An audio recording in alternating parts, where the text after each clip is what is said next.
जो बीती बात है उसको याद करके बहुत रोना आता है। नहीं नहीं, मत रोइए मत रोइए। इनकी मेहनत से, इनके एडमिशन से या इनकी बातों से हमें ये लग रहा है कि आपने इनके पीछे कितनी मेहनत की है। ये इनका मेहनत है, सिर्फ सपोर्ट करने की कोशिश कर रहे हैं, बाकी सब इनका।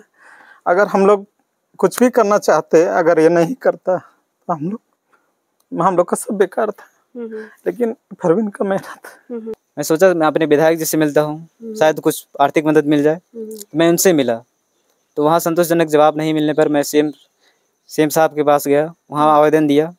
वहाँ आवेदन देने के बाद जब मेरा आवेदन को स्वीकृत किया गया, उसके बाद मुझे बुलाया गया मैम वहाँ। मुझे माननीय मुख्यमंत्री जी ने 1.5 लाख रुपए का चेक दिया। मैं उनका बहुत बहुत धन्यवाद करता हूँ दिल से। हम बोल दिए हैं, कहाँ रहोगे, कहाँ सोओगे, क्या खाओगे, चिंता नहीं करना है, उसके लिए हम नहीं।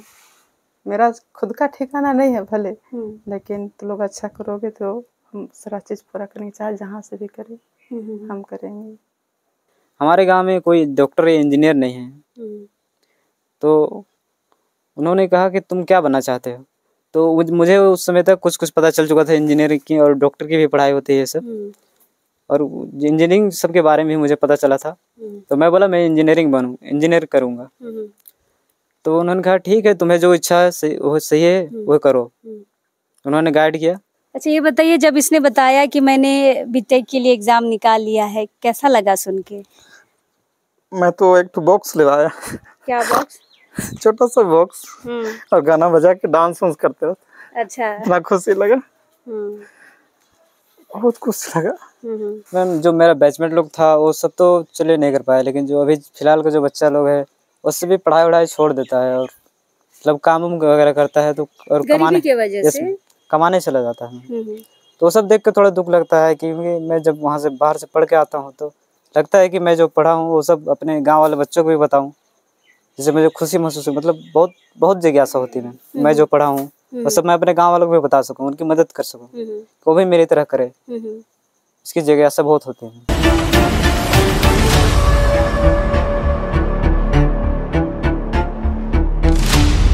झारखंड के एक ऐसे आदिवासी बच्चे हैं जो उच्च शिक्षा प्राप्त नहीं कर पाते हैं।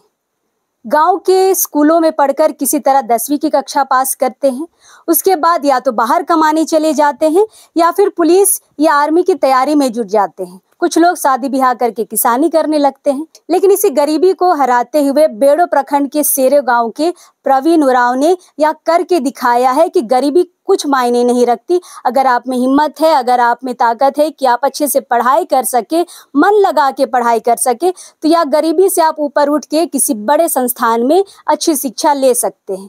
बिल्कुल हम जिस प्रवीण उरांव की बात कर रहे हैं, कुछ दिन पहले यानी कि 27 जुलाई को मुख्यमंत्री हेमंत सोरेन ने अपने ऑफिस बुलाकर 1.5 लाख का चेक दिया है, क्योंकि प्रवीण का चयन हो गया है IIT खड़गपुर में इंजीनियरिंग की पढ़ाई के लिए, यानी कि बीटेक के लिए। प्रवीण जिस माहौल से हैं या जिस परिस्थिति, जिस परिवार से हैं, इनकी आर्थिक स्थिति बहुत ही दयनीय है। किसी तरह से इनकी चाची रांची में रह के इनको पढ़ाई, बहुत सारे ज्ञान दी, हम प्रवीण से बात करके समझेंगे। लेकिन इसके बावजूद फीस के लिए बहुत सारी रुकावटें आ रही थी। प्रवीण के पास इतना पैसा नहीं था कि एग्जाम निकालने के बाद भी वहाँ वो एडमिशन ले पाए। लेकिन मुख्यमंत्री ने अच्छी पहल की है, 1.5 लाख का इसको चेक दिया है। लेकिन हम आपको यह दिखाना चाहते हैं कि प्रवीण किन परिस्थितियों से, किस गरीबी से निकलकर आज खड़गपुर के लिए चयनित हुआ है। फिलहाल अभी हम उसके गांव आए हैं। राजधानी रांची से लगभग 50 से 52 किलोमीटर यह सेरो गांव है। सेरो गांव में जब आप आएंगे तो बेड़ो के मेन रास्ते से अंदर जाने के बाद भी आपको 20 से 25 किलोमीटर इस सेरो गांव में आना पड़ेगा। फिलहाल हम अभी प्रवीण उरांव के घर में हैं। आप देख सकते हैं मिट्टी का घर है, पूरी तरह से मिट्टी का बना हुआ, ईंट का कोई भी यहाँ पे काम नहीं है। मिट्टी से बने हुए घर में गरीबी परिस्थिति में रहकर प्रवीण ने IIT खड़गपुर का एग्जाम निकाला। बीटेक की वहाँ पढ़ाई करेंगे प्रवीण, और फिलहाल इनको जो मदद मिली है उससे प्रवीण को बहुत ज़्यादा सहारा मिला है एडमिशन के लिए। फिलहाल प्रवीण हमारे साथ हैं, उनकी माता जी हैं, उनके बड़े बाबा हैं यहाँ पर, सबसे बातचीत करेंगे। पर पहले प्रवीण से बातचीत करते हैं। प्रवीण जोहार और बहुत बहुत बधाई आपको। धन्यवाद आपको मैडम, बहुत बहुत धन्यवाद। कैसे हैं आप प्रवीण, पहले बताइए। मैं ठीक हूँ मैम, आप लोग कैसे हैं? बढ़िया बढ़िया। आप बताइए कि हमने अखबारों में देखा आप हेमंत सोरेन जी से मिले, आपको हेमंत सोरेन जी ने मदद की। कैसे आपको ये किसने आपको ये गाइड किया, या फिर आपको कैसे ये लगा कि मुख्यमंत्री मेरी मदद करेंगे? मैम मेरे पास तो मतलब आर्थिक हालात सही नहीं थे मेरे घर के, तो मुझे फीस की ज़रूरत थी मैम। तो मैं चाह रहा था कि तो किन्हीं से किन्हीं के द्वारा पता चला मुझे कि हमारे विधायक से मिलना चाहिए, हमारे गांव हमारे जो विधानसभा क्षेत्र है विधायक, उनसे मिलना चाहिए। तो मैं उनसे मिलने गया, तो हाँ उतना आशाजनक हमें ज्ञान नहीं मिला। मतलब कौन है आपके विधायक?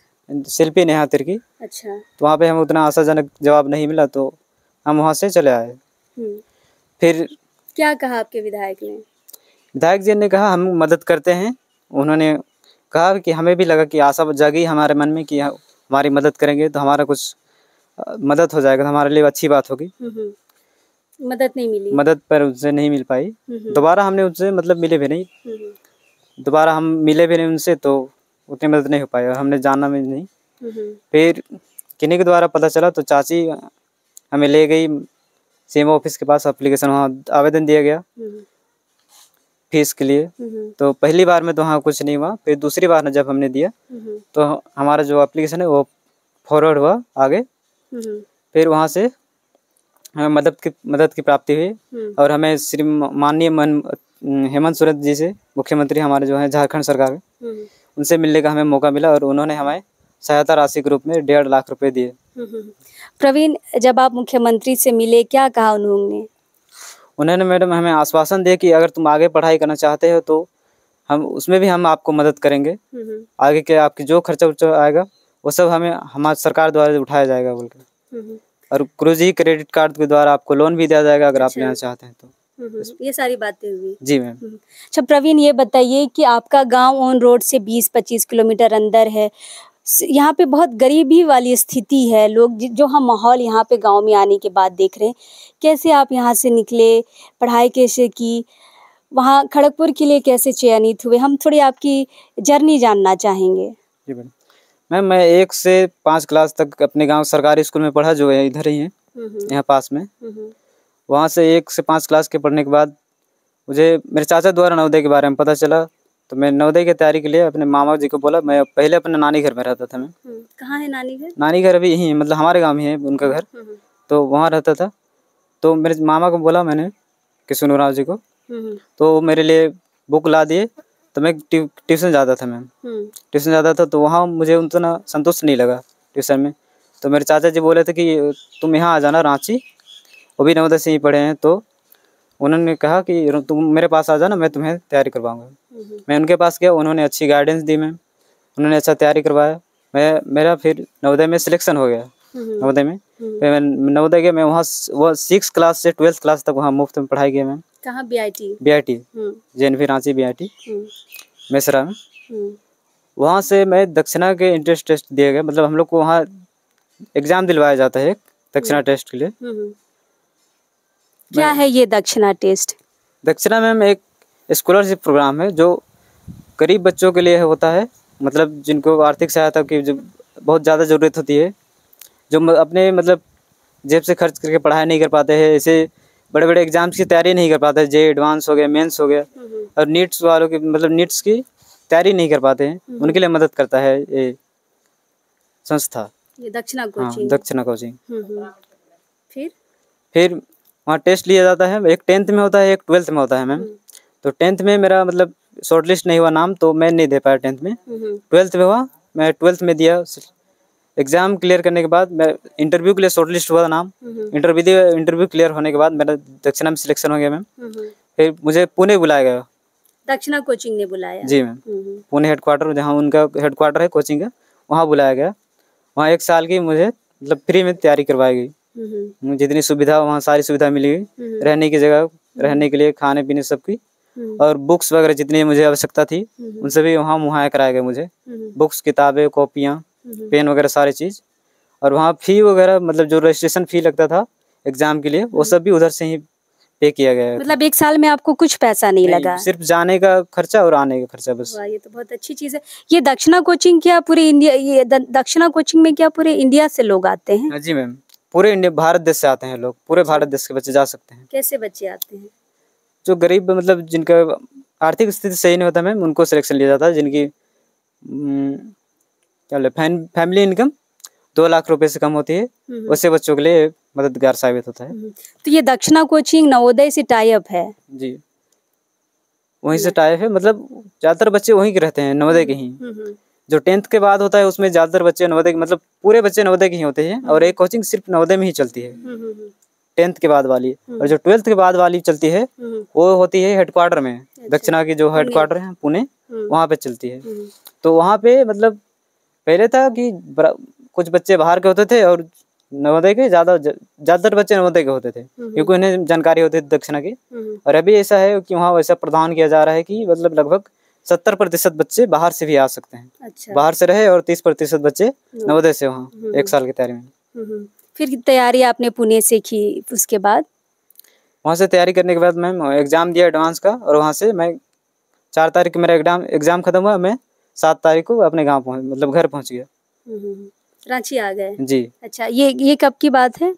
इस जून में मैम। अच्छा, जून महीने में, इस साल के जून महीने में। फिर नाम निकल गया? फिर नाम निकलने के बाद अब आया तो वो सिलेक्शन तो हो गया, पर फी की प्रॉब्लम थी। फी की प्रॉब्लम, तो फी के लिए मेरे घर में थे कि मेरे चाचा जी, वो मुझे मदद करते, उन्होंने मुझे गाइड किया आगे बढ़ाने के लिए, वो मदद करते।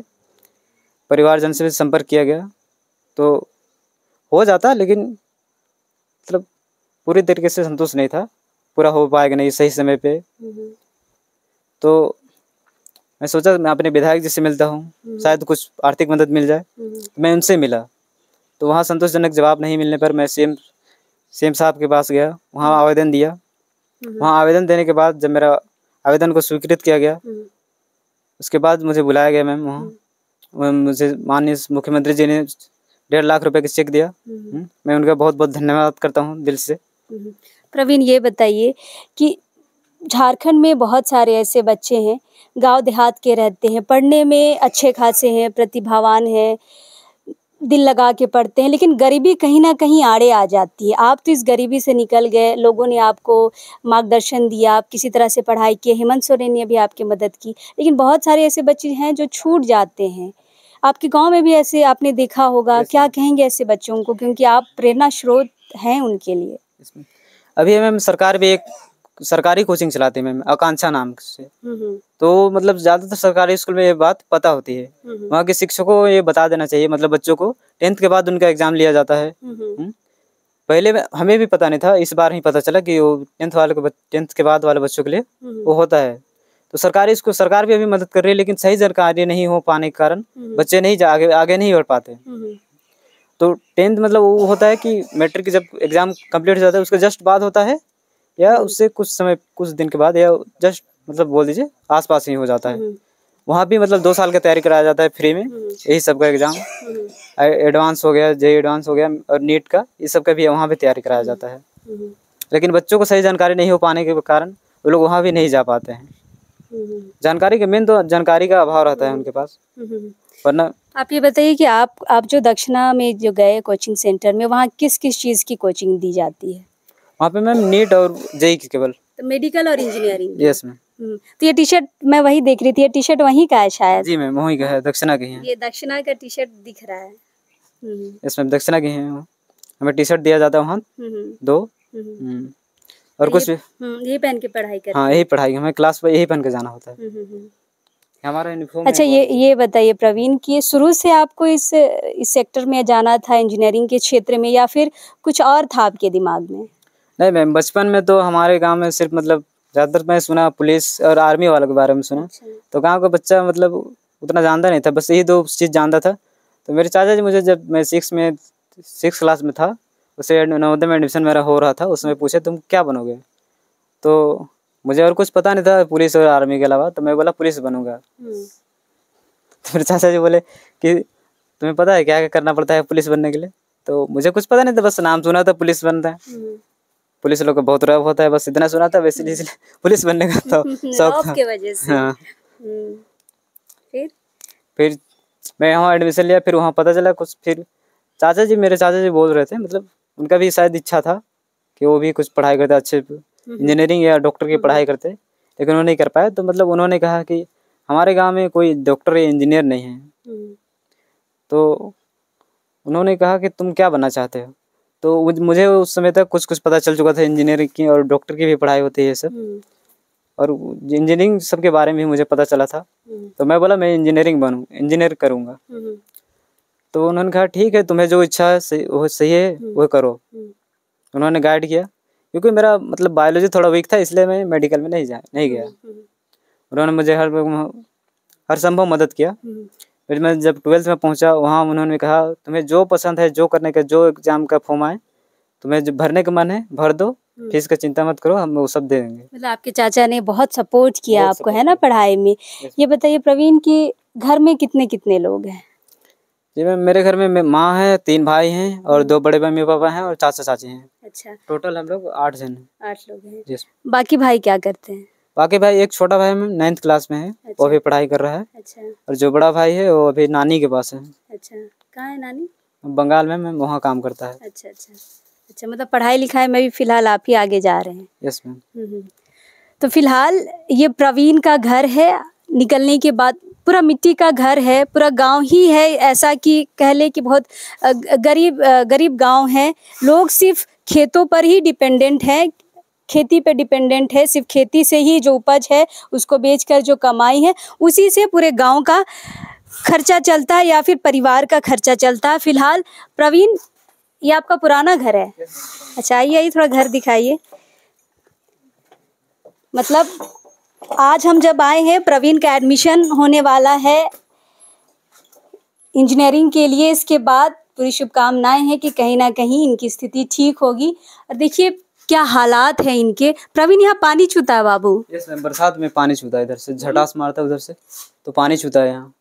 तो ये तो पूरा गीला हो जाता होगा। हाँ, यहाँ पूरा भर जाता है, मतलब पूरा यहाँ भीग जाता है। कोई सोता है इस घर में? हाँ, तो रहते हैं हम लोग, पहले सोते थे, अभी माँ रहती है। अच्छा, माँ इसी रूम में? हाँ, इस रूम में नहीं, अंदर सोती है वो। अच्छा। क्योंकि यहाँ तो बरसात के दिनों में अगर पानी आए तो भीग जाएगी।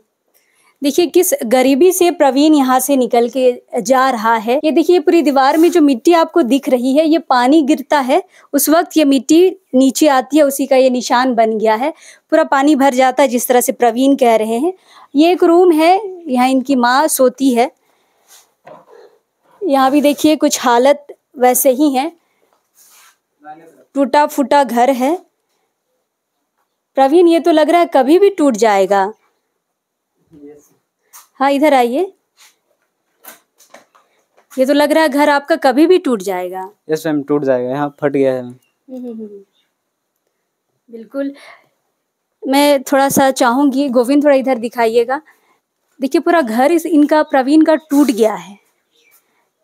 यहाँ से रोशनी निकल रही है, मतलब इतना ज्यादा ये टूट गया है। ये देखिए पूरा दोनों दीवार अलग हो गए हैं, किसी तरह से नीचे सटा हुआ है। और इस परिस्थिति से निकलकर, इस गरीबी से निकलकर बच्चा आज कहाँ जा रहा है। मैं बस दिखाना चाह रही हूँ कि परिस्थिति से लोग डर जाते हैं और आगे बढ़ते नहीं हैं, लेकिन कुछ बच्चे ऐसे भी हैं जो इन परिस्थितियों का सामना करते हैं और अच्छी शिक्षा ले पाते हैं और बड़े संस्थानों में जाते हैं। फिलहाल ये प्रवीण का घर है। देखिए सारे जगह से चीज़ें टूट गई हैं, कभी भी लग रहा है कि घर ये गिर जाएगा। मेरी चाची। अच्छा, आप ही हैं चाची? मार्गदर्शक में। हाँ, फिलहाल चाची आ गई हैं। क्या नाम हुआ? प्रियामणि। प्रियामणि। हाँ। अच्छा, ये बताइए चाची कि हम प्रवीण से बहुत सारी बातें हम लोगों ने की, जिस गरीबी से निकल के आज ये वहाँ तक पहुँच रहा है, और आपने और इनके चाचा ने जिस तरह से मार्गदर्शन दिया है प्रवीण को, क्या कहेंगे? आपका मार्गदर्शन आज सफल होता दिख रहा है आपको? खुशी लग रहा है, खुशी लग रहा है। खुशी लग रहा है। आप भी गए थे सीएम के पास? हाँ, हम भी गए थे। कैसे आपको लगा कि वहाँ जाएंगे तो मदद मिल जाएगा? हाँ, हमें मदद की ज़रूरत था, बच्चा का पढ़ाई को देखते हुए हमको लगा कि हम शायद उतना ना कर पाए, इसलिए हम कदम बढ़ाए कि हमको कुछ मदद मिले। मदद को आशा लेके हम गए, वहाँ मिला भी। क्या कहना चाहेंगे? बच्चा इतने बड़े संस्थान में जाएगा। अच्छा कहेंगे, अच्छा करे, आगे के लिए अच्छा करे, जहाँ तक वो पढ़ाई करना चाहे करे। हम तो मदद के लिए खड़ा हैं। हम पीछे हटने वाले नहीं हैं। बिल्कुल बिल्कुल। हम आज यहाँ आए हैं, हम देख रहे हैं कि क्या स्थिति है घर की, बहुत खराब स्थिति है, बहुत गरीबी से बच्चा निकला है और इसके बावजूद पढ़ाई में इतना अच्छा है, हर जगह के एग्जाम निकाल रहा है। घर हमें लग रहा है कभी भी गिर जाएगा। इसलिए हमको हिम्मत मिल रहा है बच्चा का पढ़ाई को देख के। चाहे घर क्या है, हम बोल दिए हैं, कहाँ रहोगे, कहाँ सोओगे, क्या खाओगे, चिंता नहीं करना है। उसके लिए हम हैं। मेरा खुद का ठिकाना नहीं है भले, लेकिन तो लोग अच्छा करोगे तो हम सारा चीज़ पूरा करेंगे, चाहे जहाँ से भी करें हम करेंगे। आप कुछ काम करते हैं? हम कुछ काम नहीं करते हैं। कुछ काम नहीं करते हैं।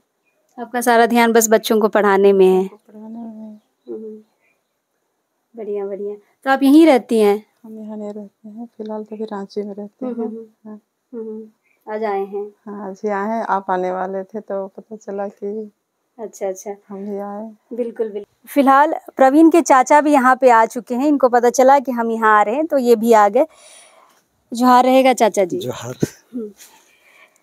आपने प्रवीण हर बात में आपका नाम ले रहा है कि चाचा ने मार्गदर्शन दिया, चाचा ने नवोदय के बारे बताया, चाचा ने वो बताया और आज जाके बच्चा इतने बड़े संस्थान में एडमिशन लेगा, क्या कहेंगे?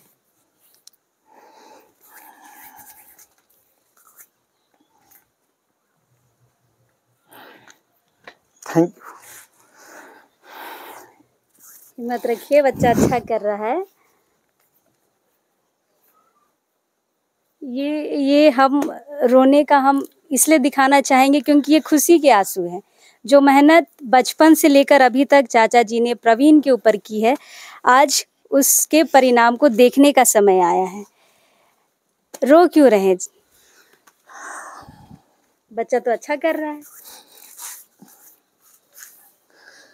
सबसे पहले मैं उस परमपिता परमेश्वर को धन्यवाद देता हूँ जिसके आशीष से हम लोग यहाँ तक पहुँचे। और आप लोग का स्वागत है हमारे गांव में। हमारे गांव जो बीती बात है उसको याद करके बहुत रोना आता है। नहीं मत रोइए। इनकी मेहनत से, इनके एडमिशन से या इनकी बातों से हमें ये लग रहा है कि आपने इनके पीछे कितनी मेहनत की है।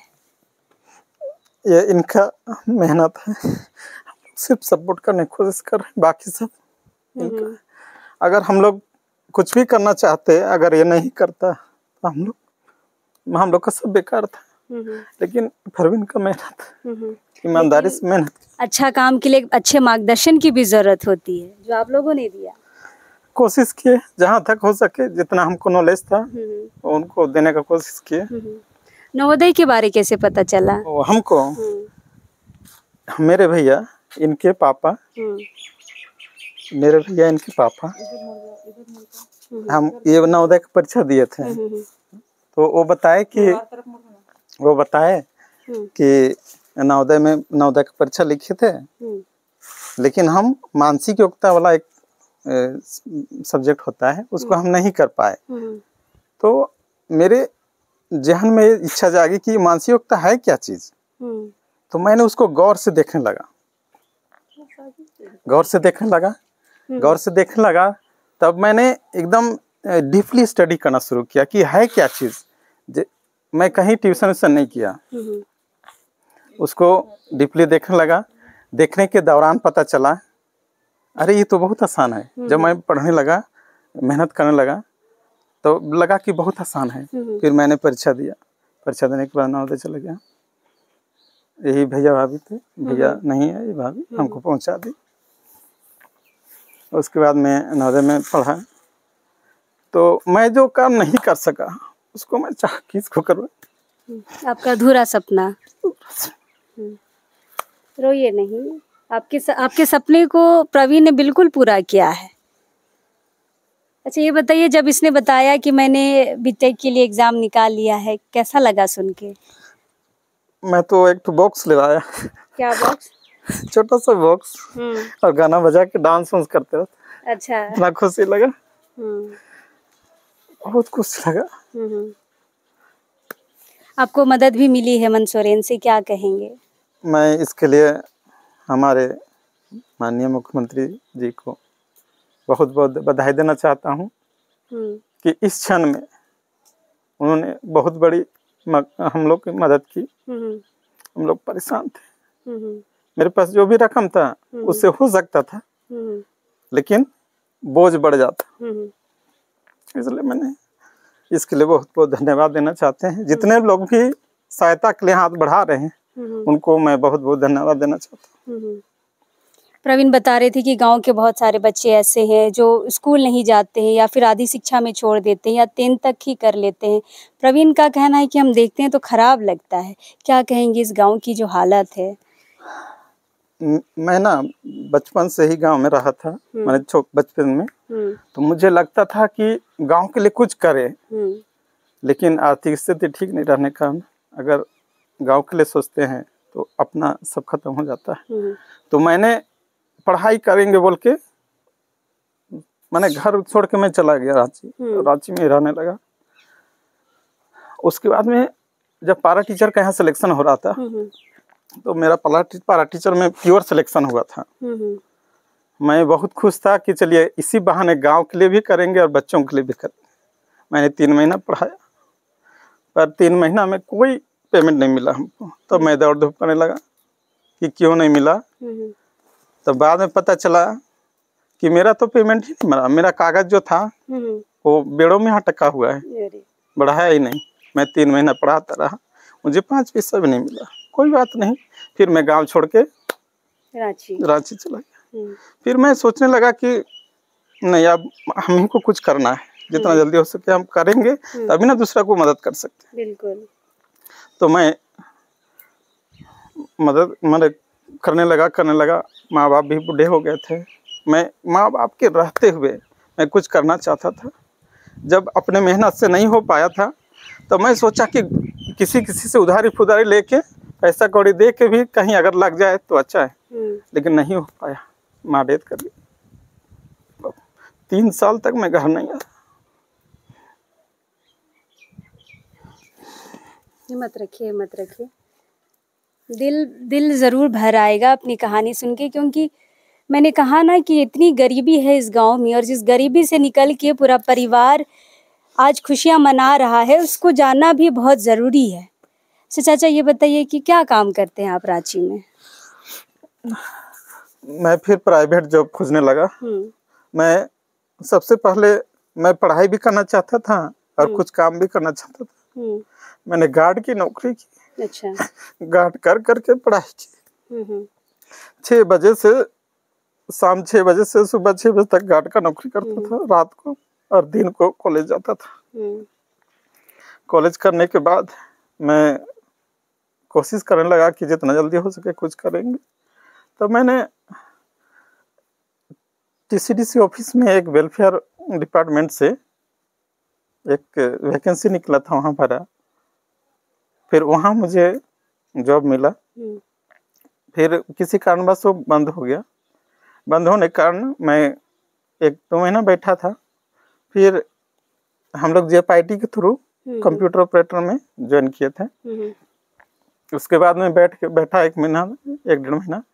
फिर JPIT से फ़ोन आया कि आपको सचिवालय में, उस समय राष्ट्रपति शासन लगा था, उस समय बोला गया कि आपको सचिवालय में राष्ट्रपति शासन लगा हुआ है, उस समय दौरान जो ड्यूटी आपको करना है। तो हम बोले हाँ ठीक करेंगे। फिर 5.5 महीने सचिवालय में ड्यूटी किया। फिर वहाँ से जब राष्ट्रपति शासन खत्म हो गया तब वहाँ से हम लोग को हटा दिया गया। उसके बाद में मैं कुछ दिन बैठा रहा। फिर पता चला कि आपको JPSC ऑफिस में वहाँ कंप्यूटर ऑपरेटर की ज़रूरत है। फिर मैंने वहाँ गया, वहाँ टेस्ट दिया तो सेलेक्ट हो गया। फिर वहाँ 3 साल तक काम किया। वहाँ 3 साल तक काम करने के बाद परमेश्वर ने मेरी बहुत मदद की। वहाँ काम करने के बाद वैकेंसी निकली कोर्ट की, तो मैं वहाँ वैकेंसी दिया, भरा। फिर एक छोटा मोटा कोर्ट में जॉब कर रहा हूँ अभी है। हाँ। लेकिन आपने जो चीज़ झेला है, मुझे लगा आपको कहीं ना कहीं लगा होगा कि मेरे बच्चे ना झेले, और इसलिए आपने ये मार्गदर्शन दिया है। बिल्कुल। लेकिन बहुत बहुत बधाई, और रोना नहीं है ना। एक खुशी के आंसू। हाँ, खुशी के आंसू मैंने शुरू में ही कहा। बिल्कुल बिल्कुल। तो फिलहाल प्रवीण की माँ यहाँ पर हैं, उनसे भी बातचीत करेंगे। चाचा से बात कर लिए, चाची से बात कर लिए, सब बहुत खुश हैं, खुशी से रो भी रहे हैं। आप कितने खुश हैं माँ? सबसे पहले तो आप लोग को जोहार। हम भी बहुत खुश हैं। खुशी इतना है कि बयान भी नहीं कर सकते हैं। कभी सोच रही इसकी प्रवीण इतने बड़ा कॉलेज में जाके पढ़तो? उतना तो नहीं सोच रही है, लेकिन भगवान का कृपा से होला। का कहबे बेटा, ले तई मेहनती हो, तई मेहनत करोला, सीएम से मिल हो, पता हो कि नहीं? आए के बताला खाने जाना। चिन्हिस लाना सीएम के? हाँ। है? हाँ। का नाम हो? हेमंत सोरेन। का कहबे बेटा के मदद कर हो? बहुत बहुत धन्यवाद देवेला। और तुम और बाकी बेटा मने? बाकी बेटा एक 9th में है और एक बंगाल में। तो इतने गरीबी से तो हिन बच्चा के पढ़ाला लिखाला बाहर एखन भेजा था, कैसन लागत है एकन जब तो हिन सुनला कि ऐसन ऐसन हो जात हो? खुशी हो? खुशी हो। तोर घर इतने पुराना हो, कब कर हो? बहुत पहले। पूरा अथी दीवार भीतरे कर टूटे लायक हो, घर भी टूटे लायक हो, इसने में रहाला?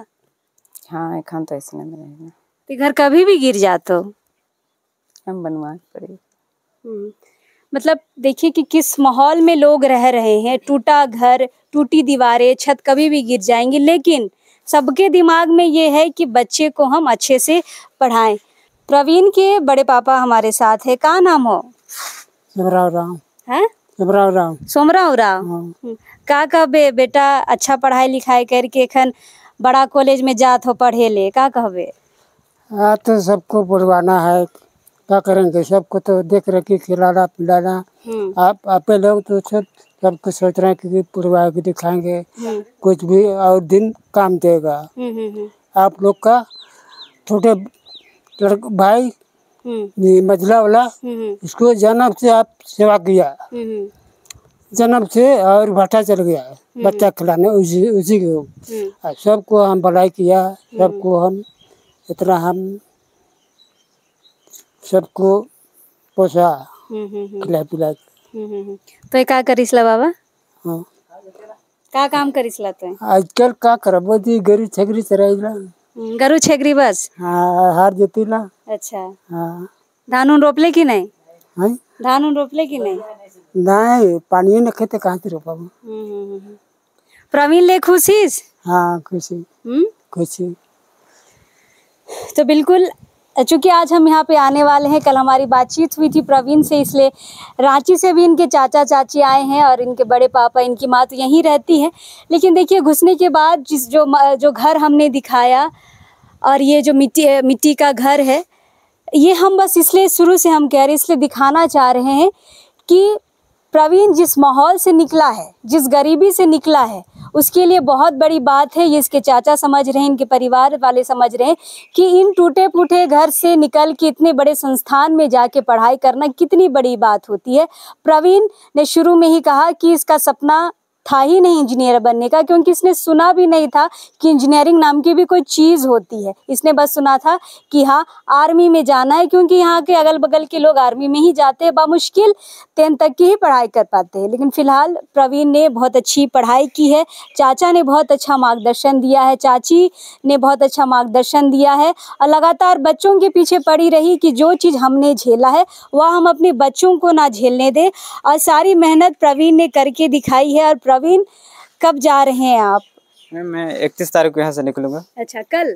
Yes ma'am. अच्छा, शाम में गाड़ी। एडमिशन का क्या है, हो गया एडमिशन? नहीं मैम, वही ऑफलाइन रिपोर्टिंग बचा हुआ है, ऑनलाइन जितना था हो गया और कुछ प्रोसेस बचा हुआ है।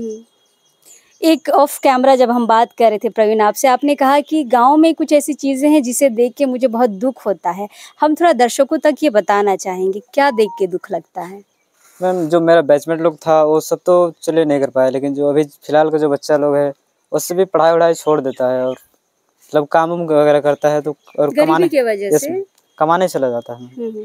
तो सब देख के थोड़ा दुख लगता है, क्योंकि मैं जब वहाँ से बाहर से पढ़ के आता हूँ तो लगता है कि मैं जो पढ़ा हूँ वो सब अपने गांव वाले बच्चों को भी बताऊँ, जिससे मुझे खुशी महसूस हुई। मतलब बहुत बहुत जिज्ञासा होती है मैं जो पढ़ा हूँ वो सब मैं अपने गाँव वालों को भी बता सकूँ, उनकी मदद कर सकूँ, वो भी मेरी तरह करे, इसकी जिज्ञासा बहुत होती है।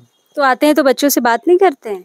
करता हूँ मैम, लेकिन वैसे बच्चे मिलते नहीं हैं, या तो पढ़ाई छोड़ चुके होते हैं गरीबी के कारण, या कहीं रहते ही नहीं। मैं उनसे बहुत कम ही मिल पाता हूँ। कुछ ही बच्चे होते हैं जिनसे मैं मिल पाता हूँ, तो उन्हें सलाह देता हूँ कुछ अच्छे करने की, और नहीं तो मैं ज़्यादातर बच्चों से मैं नहीं मिला, अपने बैचमेट से बहुत सालों से मैं नहीं मिला हूँ। ये सब चीज़ें देख के खराब लगती है। Yes ma'am. तो जब आप पढ़ाई लिखाई कर लेंगे, जॉब कर लेंगे, तब तो कुछ गाँव के लिए करेंगे प्रवीण? जी मैम, जरूर करूँगा। बिल्कुल। तो फिलहाल हम प्रवीण के गांव आए हैं। बेड़ो से लगभग 20 से 25 किलोमीटर आप अंदर आएंगे तो सेरो नाम का यह गांव है। बहुत सुंदर गांव है, लेकिन गरीबी यहाँ का मुख्य कारण है। लोग सारे यहाँ खेती पे डिपेंडेंट है, और इसी गरीबी से निकलकर एक आदिवासी बच्चा IIT खड़गपुर में एडमिशन लेगा, बीटेक की पढ़ाई करेगा। 4 साल का कोर्स है, और मुख्यमंत्री हेमंत सोरेन ने मदद का हाथ बढ़ाया है। फिलहाल अभी के लिए 1.5 लाख का चेक मिला है, और हेमंत सोरेन ने यह भी कहा है कि गुरुजी क्रेडिट कार्ड से जो भी लोन आता है बच्चों की पढ़ाई के लिए, वो हम देने की कोशिश करेंगे। और कहीं से मदद प्रवीण? जी मैम, हमारे पूर्व विधायक मधु तिर्की जी ने भी आश्वासन दिया है मदद करने का। कब दिया है? वो भी दिए, मतलब मैं दोबारा उनसे जब मिलने गया था, उनके पास भी गया था एक बार। अच्छा। मैं दोबारा जब उनसे मिला तो भी उन्होंने भी आश्वासन दिया कि मैं भी मदद करूँगा, जितना हो सके मदद करूँगा। बिल्कुल। तो आप अगर पढ़ने में अच्छे हैं, आपको लगता है आप भी इंजीनियरिंग, मेडिकल या JPSC या UPSC की तैयारी अच्छे से कर सकते हैं, तो बिल्कुल आप करिए। मदद के हाथ धीरे धीरे आप तक पहुंच ही जाएंगे। हम हैं अभी प्रवीण के गांव में, कोशिश करेंगे गांव के लोगों से और भी बातचीत करने की, लेकिन अभी इस वक्त के लिए जोहार रहेगा।